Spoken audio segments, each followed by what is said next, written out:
ओम श्री वेद पुरुषाय नमः। Class number 149। नमस्कार। श्रीमद् भगवद गीता जी शंकराचार्य जी के भाष्य के अनुसार तो आरंभ किया जाता है। ओम श्री सीतारामचंद्राभ्याम नमः। नमो गुरुभ्यः। अथ काल देवताः श्री संवत् 2081 ज्येष्ठ कृष्ण पक्षः अष्टमी शुक्रवारः शतभिषा नक्षत्रम् उत्तरायणं ग्रीष्म ऋतुः। ओम तत्सत्। श्री शंकराचार्याय गुरवे नमः।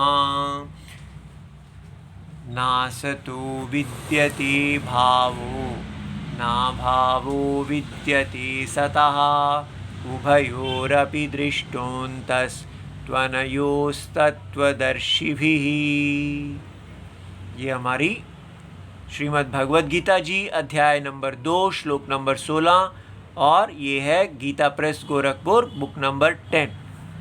अब हम आज अपने भाष्य के वापस आते हैं और क्रम से इसको पढ़ते हैं कि जहाँ हमने छोड़ा था वहीं पर हम वापस आरंभ करते हैं। देखिए हम यहाँ तक आ गए थे। पूर्व पक्ष जी प्रश्न रखते हैं, सद्बुद्धि ही अपि नष्टे घटे न दृश्यते इति चेत। अब इसका हम आपको बैकग्राउंड पृष्ठभूमि दे देते हैं कि क्या चल रहा है इस सारे श्लोक में। एक सद्बुद्धि है, एक असद्बुद्धि है। नंबर 1, सद्बुद्धि का विषय वो होता है जिसकी सत्ता निरपेक्ष। निरपेक्ष सत्ता मीन्स जिसकी सत्ता किसी कंडीशन पर नहीं है, उसकी सत्ता अनकंडीशनल है। माने उसकी सत्ता उसका स्वभाव, उसका स्वरूप है। तो उसको हम कहते हैं ये सत्य है। संसार में जब हम देखते हैं कौन सी चीज़ें सच्ची है और कौन सी चीज़ें झूठ है, तो हमें ये समझ में आता है। संसार में हम यही कहते हैं वो चीज़ झूठ है जो केवल सत्तावान दिखती है अविवेक अवस्था में, किंतु विचार करने पर उसकी कोई सत्ता नहीं होती। वो तो केवल एक झूठ की प्रतीति थी, एक परसेप्शन था। हम किसी एक वस्तु को कुछ और समझ रहे थे। ये बात समझ में आया। सो जो वस्तु है वो सच्ची वस्तु कहलाती है, और जो वस्तु दिख रही थी अविचार दशा में किंतु थी नहीं, वो झूठी वस्तु कहलाती है। बस वही यहाँ कहा जा रहा है कि जो झूठी वस्तु होती है उसको असद्बुद्धि कहते हैं, और जो सच्ची वस्तु होती है उसको सद्बुद्धि का विषय कहते हैं। अब यहाँ पर हमें लगता है कि ये एक अलग अलग होगा, लेकिन भगवान ने ये बताया है कि ये दोनों बुद्धियाँ, झूठी बुद्धि माने असद्बुद्धि और सद्बुद्धि माने सच्ची बुद्धि, दोनों एक ही जगह पर पाई जाती हैं। सारे संसार में हर जगह दो बुद्धियां पाई जाती हैं, एक है सच्ची बुद्धि और दूसरी है झूठी बुद्धि। अब ये बड़ा ही विचित्र है कि एक ही चीज को हम सच्ची बुद्धि भी कहते हैं और उसी चीज को हम झूठी बुद्धि भी कहते हैं। कैसे? तो उदाहरण दिया गया, घट है, पट है, हाथी है। इस प्रकार अनंत जहाँ जहाँ भी हम कहते हैं, तो शंकराचार्य जी कह रहे हैं कि यहाँ पर नाम रूप सब में एक चीज़ कॉमन है। ये नाम रूप है, ये नाम रूप है, ये नाम रूप है, और इसके साथ हम जोड़ रहे हैं है। ठीक है? तो सारा संसार में एक ही निर्देश है, क्या? नाम रूप है। हर वाक्य यही कह रहा है, नाम रूप है। देखो कितना कमाल की बात है। अब उस नाम रूप की जगह आप घट रख दो, पट रख दो, हाथी रख दो। जो भी आप वाक्य बनाएंगे उस वाक्य में यही होगा, नाम रूप है। यहां पर जो नाम रूपों को विषय करने वाली बुद्धि है वो झूठी बुद्धि होगी। माने असत बुद्धि का विषय, नाम रूप असत बुद्धि के विषय हैं, झूठी बुद्धि के विषय हैं, उनका विषय झूठ है। माने उनका जो विषय है, किसका विषय?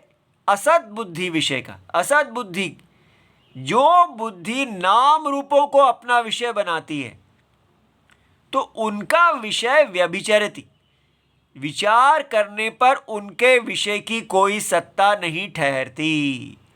अब ये बहुत ही अजीब बात है कि ये सारा संसार नाम रूप नाम रूप नाम रूप है। आप देख लीजिए, कोई भी चीज़ लीजिए, ठीक है, पहाड़, नदियाँ, माता पिता, जंगल, चूहा, बिल्ली इत्यादि, ये सब क्या है? एक नाम है और उसका एक अर्थ है। शब्द अर्थ, शब्द अर्थ। लेकिन हम कहते हैं शब्द अर्थ है, शब्द अपने अर्थ को प्रकाशित करते हैं। जैसे आप बोलते हैं अग्नि, अग्नि बोलने पर आपकी जिह्वा में आग नहीं लग जाती। अग्नि शब्द है जो एक जलाने वाली वस्तु को प्रकाशित करता है। तो अग्नि अर्थ, अग्नि शब्द, दोनों में भेद है। ये आपको समझ में आ गया? जिह्वा के ऊपर हम आग को लाके नहीं रख लेते, जिह्वा के ऊपर अग्नि शब्द प्रकट होता है और वो शब्द जो है अपने प्रकाश्य अग्नि को प्रकाशित करता है। इस प्रकार ये सारा संसार शब्द और अर्थ रूप है। लेकिन साथ में एक तीसरी चीज है, शब्द अर्थ है। ये बात समझ में आ गई? नाम रूप है। तो ये सारा संसार, चाहे स्वर्ग हो, कोई भी हो, कहीं भी हो, अब ये बहुत ही बड़ी बात है कि हर वाक्य एक ही वाक्य है, क्या? नाम रूप है। अब ये संसार, इसको शंकराचार्य जी कह रहे हैं कि ये जो नाम रूप है, इसमें नाम रूप जो है वो झूठ हैं। झूठ हैं क्या मतलब? है दिखते हैं। हाँ, दिखने से कोई चीज सच्ची नहीं हो जाती। निश्चय करना पड़ता है कि क्या ये इनकी स्वतंत्र सत्ता है। इसलिए जैसे आप कहते हैं मुझे सांप दिख रहा है, लेकिन विचार करने पर समझ में आता है वो तो रस्सी है, दिख तो रहा है लेकिन है तो रस्सी। तो इसलिए हम उसको कहेंगे सर्प असत बुद्धि का विषय है। इस प्रकार यहां पर जब हम विचार करते हैं सारे संसार के नाम रूपों पर, तो हमारी देह और सारे दृश्य, बाकी सब तो दुनिया और हम सब देह जितनी भी हैं, नदी, पहाड़ इत्यादि, जड़, चेतन, सब का एक ही वाक्य है, नाम रूप है। उसमें दो बुद्धियां हैं हमेशा। एक बुद्धि जो झूठ को विषय करती है, असत बुद्धि विषय, और एक बुद्धि है जो सत्यम को विषय करती है, सत बुद्धि विषय। तो वो क्या है? नाम रूपों को विषय करने वाली बुद्धि असत बुद्धि होती है, और है सारे संसार में जो है वो उसका एक ही विषय है, एक ही है, और अनेक नाम रूप अनेक हैं, लेकिन उन सब के अंदर एक ही है, एक ही वस्तु अनेक नाम रूपों को सद्वान सत्ता रूप किए हुए हैं। ये बात समझ में आ रही है? ये कहा जा रहा है। तो इसलिए अब यहां हमारा जो क्वेश्चन पूर्व पक्षी का था, वो कहते हैं कि आप कह रहे हैं एक सद्बुद्धि विषय है, माने है, और दूसरा नाम रूप है। तो अब आपने कहा कि जब ये नाम रूप नष्ट हो जाते हैं, अर्थात असत बुद्धि का विषय नष्ट हो जाता है, तो सद बुद्धि का विषय का नाश नहीं होता। यही हमको अमर बनाएगा, यही हमको भगवान दिखा देगा। ठीक है? तो ये कितनी बड़ी बात है जो वेद कह रहे हैं कि इस संसार के सारे नाम रूपों में ये नाम रूप जिसके कारण सत्य दिख रहे हैं, वो जो इनको धारण करने वाला एक सत्य है, उसका नाश नहीं होता। वो स्वप्न का देही है, जागृत का देही है। तो ये देखिए, तो पूर्व पक्षी कहते हैं नहीं जी हम तो नहीं मानेंगे, क्योंकि हम संसार में ऐसा देखते हैं कि घड़ा अगर नष्ट हो जाए तो कोई ऐसा नहीं कहता कि है तो नष्ट नहीं हुआ और घड़ा नष्ट हो गया है। सारा संसार यही कहता है कि घड़े का अस्तित्व भी नष्ट हुआ है और घड़ा भी नष्ट हुआ है। क्यों? क्योंकि अस्तित्व विशेषण है और घड़ा विशेष्य है। तो घड़ा विशेष्य, ये शब्द सीख लेना है। विशेष्य क्या होता है? नाउन। विशेष्य के अभाव होने पर विशेषण का भी अभाव होता है। हो ही नहीं सकता कि विशेषण जो अस्तित्व, घट का अस्तित्व विशेषण रह जाए और विशेष्य चला जाए। कभी हमने घट के अस्तित्व को देखा है क्या? क्या कपड़े के अस्तित्व को देखा है? अस्तित्व तो हमेशा विशेषण विशेष्य के साथ रहता है। जब विशेष्य नाउन का अभाव होता है तो एडजेक्टिव का भी अभाव हो जाता है। इसलिए आपका कहना गलत है शंकराचार्य जी, आप ठीक नहीं कह रहे। आप कह रहे हैं कि विशेष्य तो नष्ट हो जाएगा लेकिन विशेषण नष्ट नहीं होगी।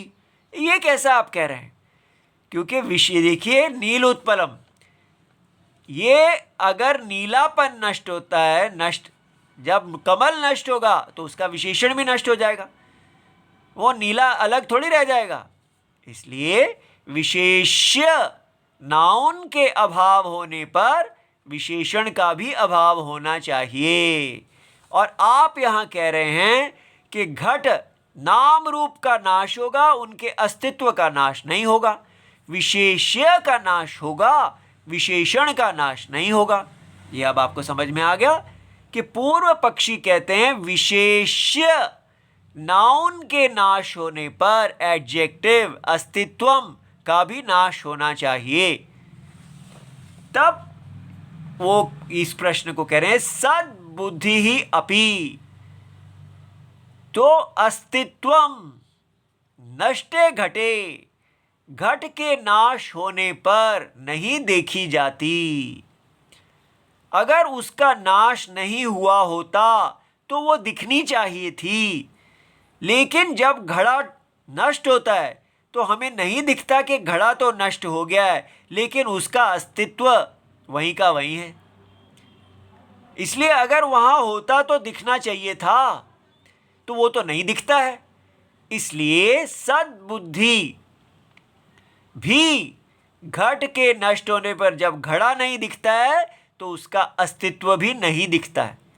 इसलिए आप नहीं कह सकते कि अस्तित्व का नाश नहीं होता, विशेषण का नाश नहीं होता, विशेष्य का नाश होता है। ये बात समझ में आ गई? क्योंकि शंकराचार्य जी ये गलत चीज कहते हुए लग रहे हैं, क्योंकि हमें पता है कि विशेष्य के नाश होने से विशेषण का नाश होता है, लेकिन शंकराचार्य जी यहाँ कह रहे हैं नहीं, विशेष्य का नाश हो गया लेकिन विशेषण को विषय करने वाली बुद्धि वहीं की वहीं है, उसका विषय का नाश नहीं हुआ। विशेष्य को विषय करने वाली बुद्धि का नाश हो गया। जब विशेष्य चला गया, घट चला गया, तो उसको करने वाली बुद्धि भी असत हो गई। लेकिन उसका जो विशेषण है अस्तित्वम, अस्तित्व को विषय करने वाली बुद्धि नहीं नष्ट हुई। ठीक है? ये अब बताइए शंकराचार्य जी कैसी अजीब बात कर रहे हैं। तो वही पूर्व पक्षी कह रहे हैं कि विशेषण अस्तित्व का नाश नहीं होता, शंकराचार्य जी कह रहे हैं। अब शंकराचार्य जी दिखाएंगे कि क्यों हमको ऐसे लगता है कि विशेष्य का नाश हो गया और विशेषण का भी नाश हो गया, लेकिन ऐसा होता नहीं है। तो उसका उत्तर देते हैं नहीं, हम ये नहीं मानते हैं कि विशेष्य के नाश होने से विशेषण अस्तित्व का भी नाश होता है। क्यों? क्योंकि विशेष्य के अभाव होने पर जब विशेष्य नहीं रहा तो क्या होता है?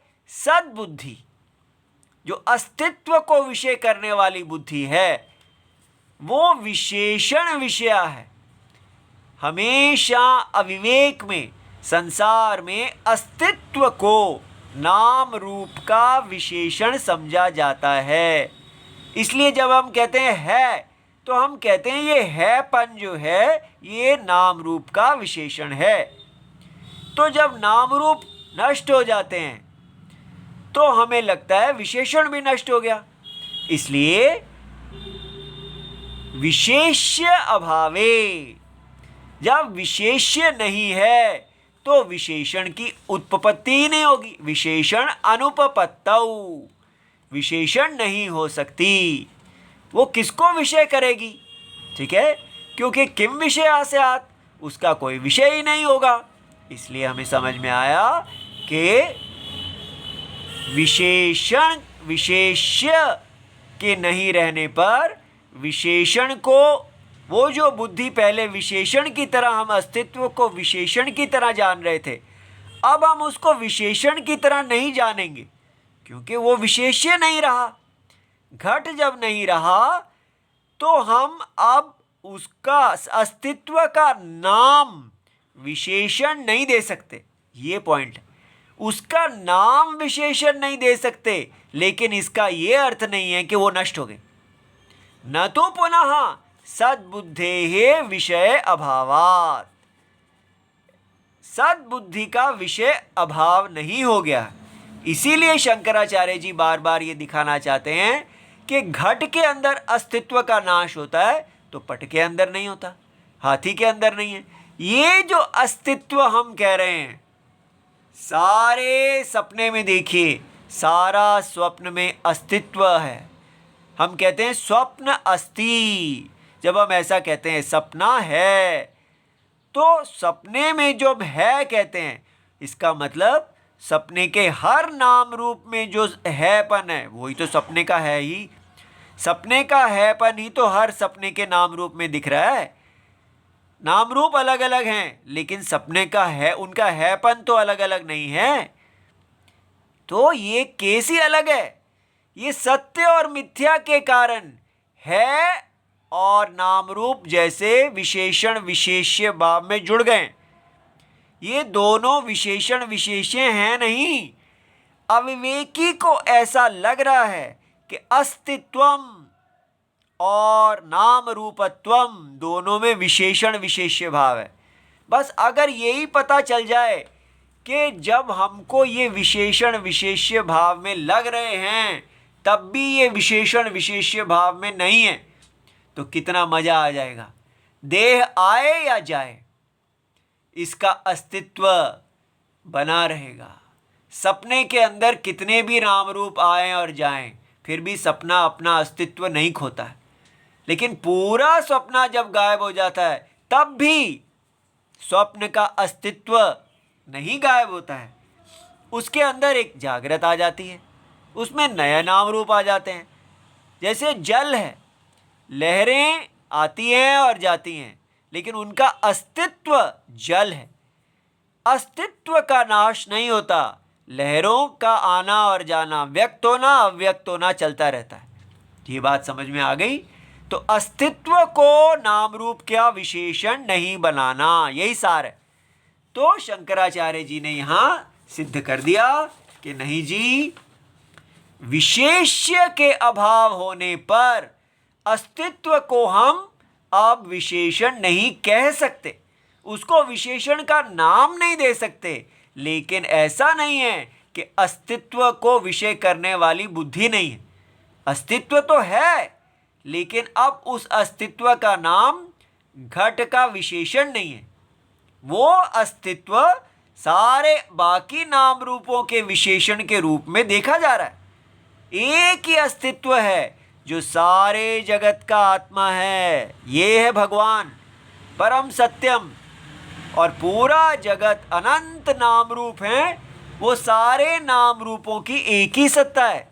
इसलिए नाम रूपों के आने जाने से, व्यक्त अव्यक्त होने से उनकी सत्ता का अभाव नहीं होता। ठीक है।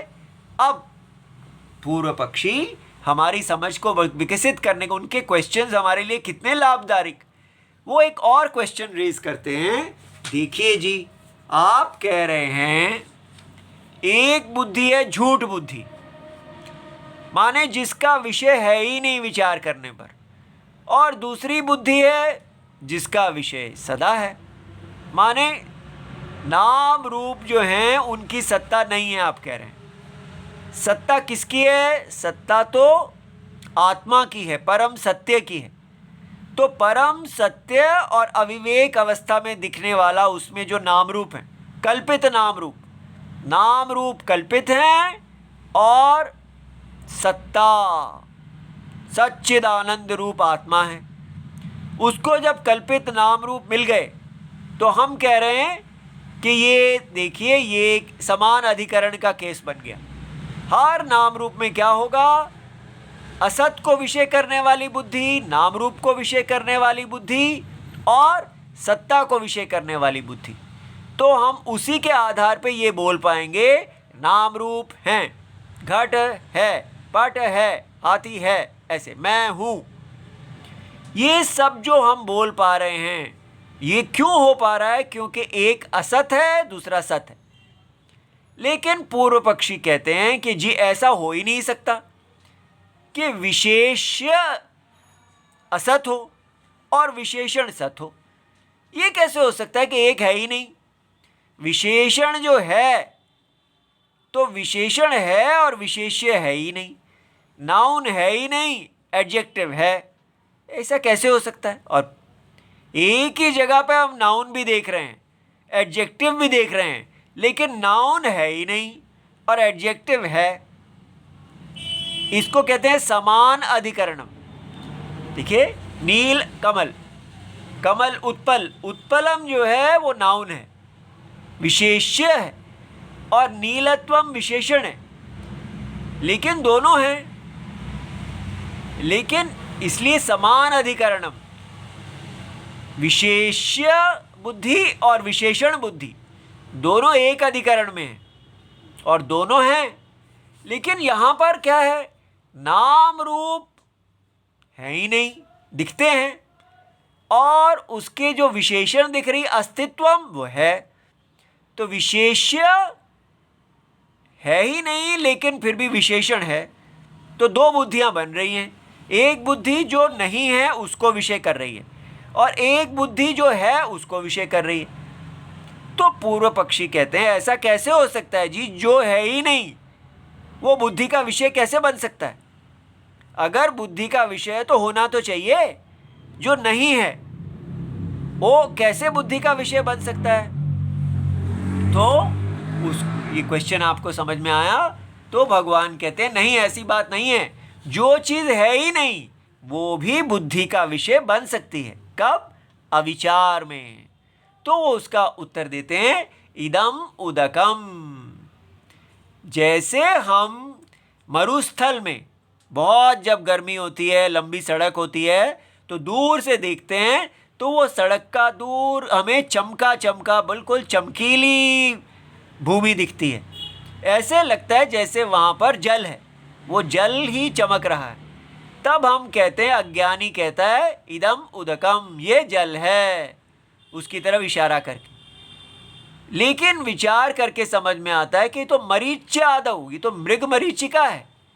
ठीक है, तो जैसे तो इस तरह के जितने भी अनेक उदाहरण लिए जा सकते हैं जहाँ एक सत्य वस्तु में असत्य वस्तु की प्रतीति होती है, तो वहाँ पर अन्यतर अभाव, उसमें से एक तो नहीं है, फिर भी समानाधिकरण्य दर्शनात्, समानाधिकरण्य दर्शनात्, लेकिन वहाँ पर दोनों का एक अधिकरण देखा जाता है।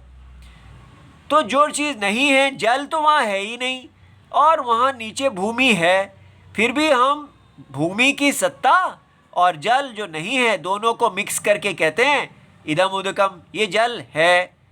तो जब विचार करेंगे तो विशेष्य जल तो है ही नहीं और विशेषण सत्ता है। तो इस प्रकार ये भ्रांति में हमेशा ही ऐसे होगा। रस्सी और सांप में भी ऐसा ही होता है। रस्सी में सांप की प्रतीति होती है, तब हम कह देते हैं अयम सर्पः, ये सांप है, लेकिन विचार करने पर सांप तो है ही नहीं। तब है जो रस्सी का है वो सांप का विशेषण लग रहा है। ठीक है, इसलिए समान अधिकरण, दो बुद्धियों का एक अधिकरण हो गया।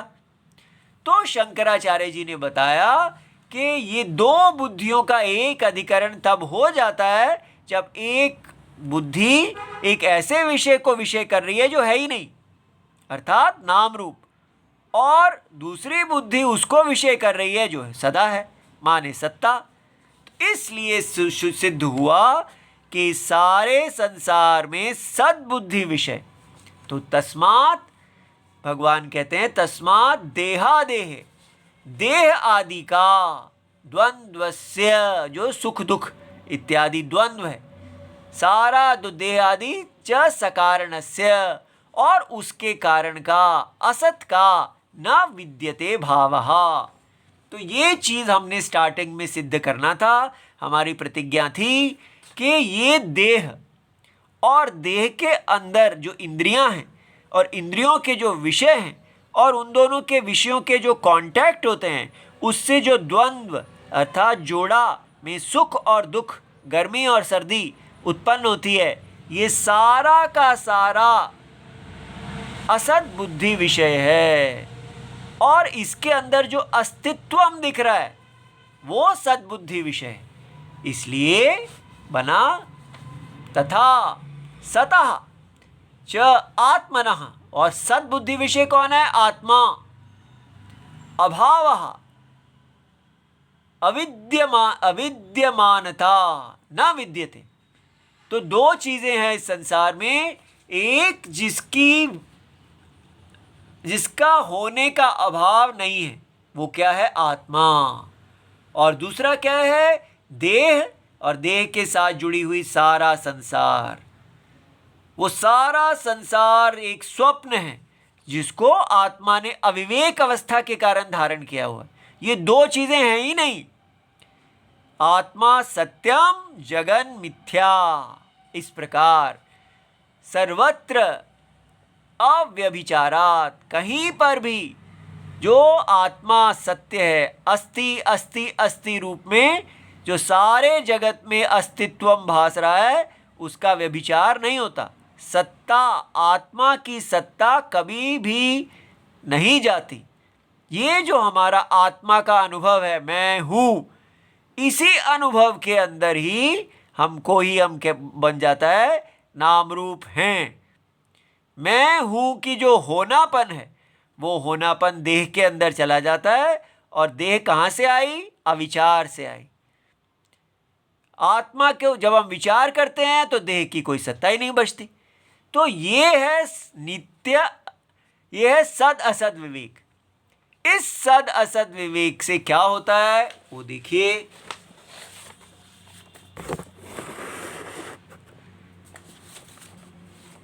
एवं आत्म अनात्मनोः।